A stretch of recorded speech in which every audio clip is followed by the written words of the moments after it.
अब चाहे वो गूगल से पूछ ले, आर्टिफ़िशियल इंटेलिजेंस से पूछ ले या किसी से पूछ ले, सबूत तो फिर भी मिल ही मिल जाते हैं और सबूत मिलते ही आदमी की बाकी की ज़िंदगी कटेगी जेल के अंदर। अब जो उनका बिज़नेस खत्म होया था आपस में, चाहे जिसका भी कसूर था, मान लीजिए संजय का कसूर था या अनिल का कसूर था या किसी और का कसूर था, लेकिन वो बिज़नेस तो ठप हो लिया। अब उस बिज़नेस की 15 साल तक तो ये उसने रंजिश रखी, ये सज़ा मिली उसको।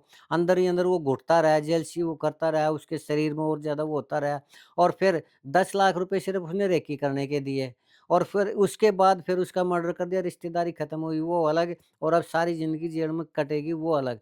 तो आदमी की ये जो सोच है ना, अगर थोड़ा-सा सोच पे नियंत्रण कर ले, तो शायद ऐसी परिस्थितियों से बचा जा सकता है और बचने में ही भलाई है। अब इसने सोच तो लिया, परफेक्ट प्लान भी बना लिया, लेकिन अब पुलिस पकड़ा गया, अरेस्ट हो गया, बाकी ज़िंदगी जेल में। अब ना बिज़नेस रहा, ना और कुछ और जब घर में रेकी करने के वो 10 लाख दे सकता है। अब जो गाड़ी से चाय की जो उसकी दुकान हुआ करती, उसमें मैं वो कार पे जाया करता, तो इसका मतलब ये था परिवार की आर्थिक स्थिति तो ठीक थी।